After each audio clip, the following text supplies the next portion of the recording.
নমস্কার, আমি তরুণ ঘোষ। আপনারা সবাই হয়তো ভাবছেন পরবর্তী কি, বিএনপি তো জিতলো আর শফিকুরের জামাত তো হারলো,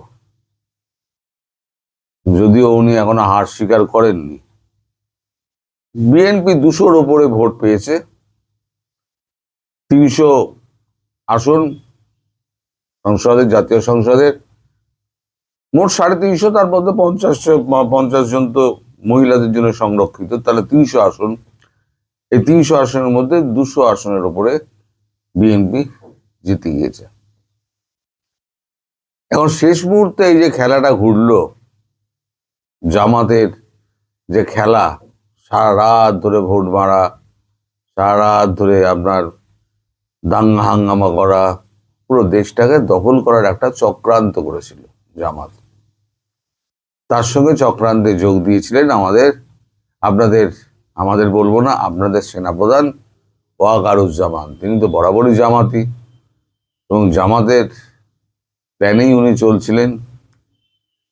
কিন্তু গতকালকে আমাদের সেনাপ্রধান দ্বিবেদী সাহেব তাকে ফোন করে চরম ধমক দিয়েছেন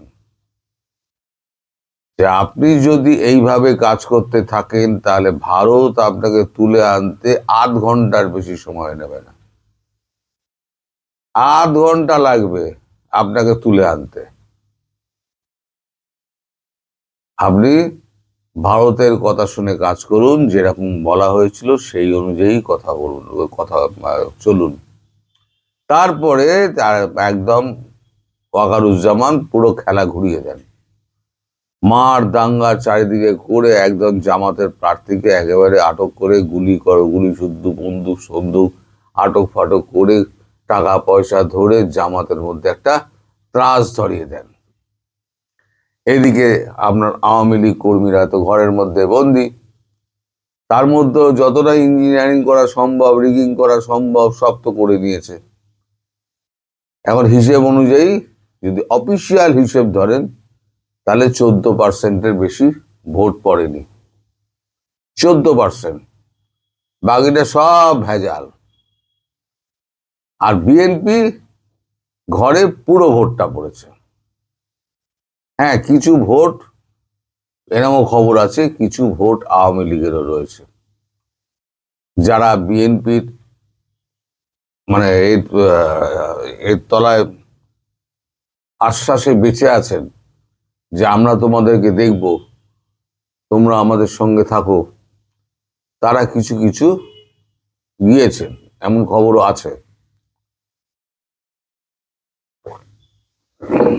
এখন ব্যাপার হচ্ছে, এই সকালবেলা আমি ভিডিওটা করতে বসলাম কেন, এখন ঘড়িতে বাজে 9টা। এই খবরটা হচ্ছে নিঃশব্দে অজিত দোভাল খেলে দিলেন এবং কালকে রাত্রিবেলা প্রধানমন্ত্রী নরেন্দ্র মোদী শেখ হাসিনাকে শুভেচ্ছা পাঠিয়েছেন, শুভেচ্ছা বার্তা পাঠিয়েছেন, মানে ফোন করে শুভেচ্ছা ফোন আলাপ হয়েছে এবং জিজ্ঞেস করেছেন দিদি আপনি কবে ফিরতে চান। এর মধ্যে নিহিত আছে এক গুরু তত্ত্ব, কবে ফিরতে চান। অর্থাৎ এবার আপনারা মনে করুন, পেছন দিকের ইতিহাস মনে করুন, যখন আমাদের তারেক জিয়ার মা যখন মারা গেলেন, তখন কিন্তু আমরা কিন্তু রাষ্ট্রদূতের হাত দিয়ে কোনো রকম শোক বার্তা পাঠায়নি। গিয়েছিলেন কে? স্বয়ং জয়শঙ্কর। তিনি গিয়ে আলাদা তারেক রহমানের সঙ্গে মিটিং করেছিলেন এবং সেখানেই ঠিক হয়েছিল যে তারেক রহমান ক্ষমতায় বসবেন, ক্ষমতায় বসে তিনি এই যে আওয়ামী লীগের এই যে মানে আওয়ামী লীগকে নির্বাসনে পাঠানো এই যে সরকারি অর্ডারটা, সেটা উনি খারিজ করবেন। প্রথম ধাপ হচ্ছে এইটা, অর্থাৎ আওয়ামী লীগ, তার উপর থেকে সমস্ত মামলা তুলে নেওয়া হলো, আওয়ামী লীগের নির্বাসন প্রত্যাহার করে নেওয়া হলো সরকারিভাবে। তারেকের সমস্ত মামলা তো অনেক এই হয়ে গেছে, অর্থাৎ আওয়ামী লীগের সঙ্গে একটা বোঝাপড়া একটা ভারত করাচ্ছে। এইবার আওয়ামী লীগ নেত্রী বাংলাদেশে ফিরবেন।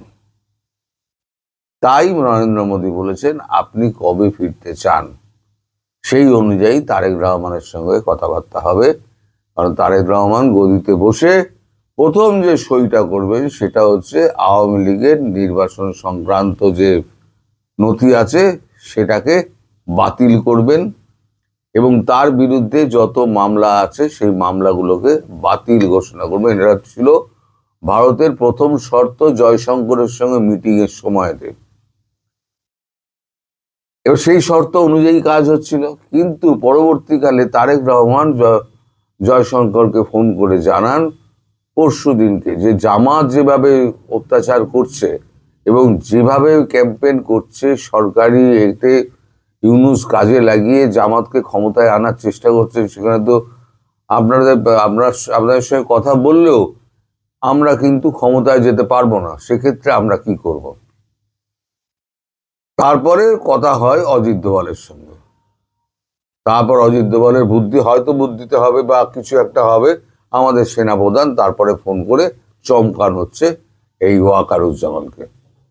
ওয়াকারুজ্জামান বেসিক্যালি কিন্তু ভীতু মানুষ, সবসময় নিজে একটু বাঁচিয়ে চলেন, নিজের পেছনে বাটামটা যাতে না পড়ে সেই জন্য বাঁচিয়ে চলেন। ওয়াকারুজ্জামানের কাছে যখন এই ধমকটা গেল তখন ওয়াকারুজ্জামান দেখলো আমি তো বিপদে পড়ে যাব। ভারতের কথা যদি শোনেন, সেনাপ্রধান বলেছেন ভারতের কথা যদি শোনেন তাহলে আপনি প্রাণে বেঁচে যাবেন এবং দেশেও থাকবেন, আর আপনি যদি বিদেশে যেতে চান সেটা আপনার ইচ্ছা, কিন্তু আপনার গায়ে কেউ হাত দেবে না।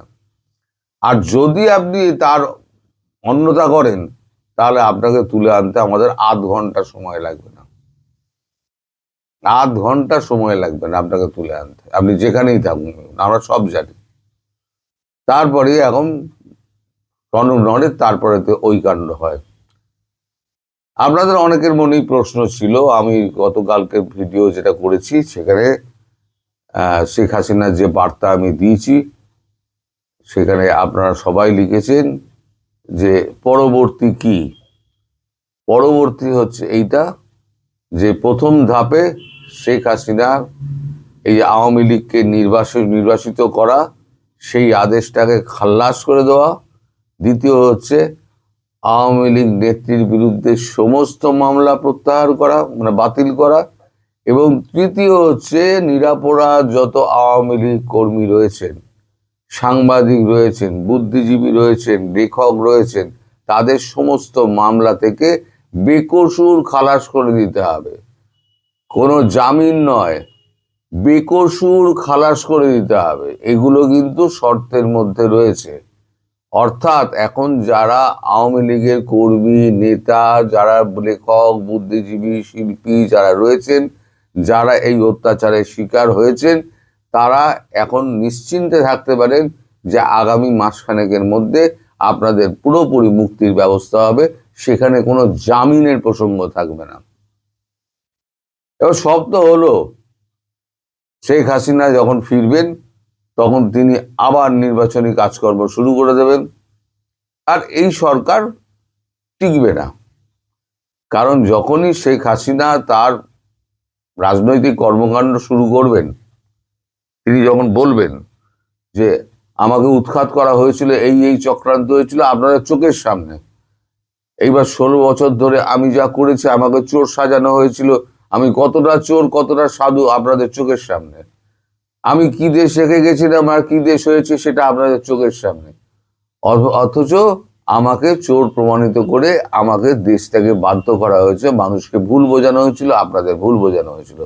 এই বার্তা যখন ধীরে ধীরে সশরীরে তিনি দেবেন তখন দেখবেন হাওয়া পাল্টে গেছে, একটা বিদেশি চাপ একটা আসবে। ভারত চাইছে কি আপাতত ব্যাপারটা ধামাচাপা হোক, আপাতত জিনিসটা ধামাচাপা হোক, তারপর এখন দেখা যাবে ভবিষ্যতে কি হয়। আন্তর্জাতিক মহল থেকে একটা চাপ সৃষ্টি করে তখন একটা ফ্রি অ্যান্ড ফেয়ার ইলেকশন, মানে অন্তর্ভুক্তিমূলক এবং অংশগ্রহণমূলক যে নির্বাচন যেটা হয়নি, সেই নির্বাচনটা করতে হবে আওয়ামী লীগকে রেখে, জাতীয় পার্টিকে রেখে, এবং আর যত দল আছে সমস্ত দলকে রেখে সেই নির্বাচন করতে হবে। আর সেই নির্বাচন যদি হয়, সমস্ত দলকে রেখেও যদি হয়, প্রধান বিরোধী দল হবে বিএনপি, এবং বিএনপি সেই মর্যাদা পাবে। ভারতের সঙ্গে যা কথা হয়েছে, সেই বিএনপি সেই মর্যাদা পাবে। আর যদি যৌথভাবে তারা কোনো রকম সরকার গড়ে, বিএনপি এবং আওয়ামী লীগ, তাহলে হয়তো উপপ্রধানমন্ত্রী হতে পারেন তারেক জিয়া। অঙ্কে এমনও রয়েছে, উপপ্রধানমন্ত্রী হতে পারেন তারেক জিয়া। এখন পুরোটাই হচ্ছে ভাসমান। এই যে আমি যেটা বলছি, আপনারা কোনোটাই ধরে নেবেন না যে এটাই হচ্ছে, এটা পুরোটাই হচ্ছে ভাসমান। কোনটা হবে কোনটা হবে না, এটা আমি এখন আপনাদের বলছি বটে, এটা অনেক স্পেকুলেশন আছে। কখনো ধরে নেবেন না, আবার ভবিষ্যতে বলবেন না আপনি তো বলেছিলেন, তো হলো না। এগুলো হচ্ছে স্পেকুলেশন, কূটনৈতিক মহলে স্পেকুলেশন। যে স্পেকুলেশনের কথাটা আমি আপনাদেরকে বলছি, অনেক কিছুই করতে পারে। এটা আবার উল্টোও করতে পারে, সম্পূর্ণ উল্টো করতে পারে, তখন আবার অন্য ব্যবস্থা হবে। তো এখন আপনাদের যেটা এরকম প্রাথমিক জিজ্ঞাসা ছিল, সেটা হচ্ছে শেখ হাসিনা কবে ফিরছেন। শেখ হাসিনা খুব শীঘ্রই ফিরবেন। আমার সঙ্গে তার কোনো কথাবার্তা হয়নি, কিন্তু আমি কূটনৈতিক মহল থেকে যেটা জানতে পেরেছি, প্রধানমন্ত্রী মোদীজির সঙ্গে কথা হয়েছে।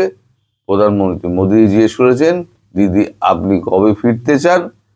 উনি বলেছেন, আমি যত শীঘ্র সম্ভব ফিরতে চাই, আপনারা ব্যবস্থা করুন।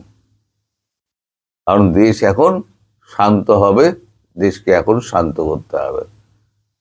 এখন আপনারা সবাই ভালো থাকবেন, সুস্থ থাকবেন, সাবধানে থাকবেন। নমস্কার।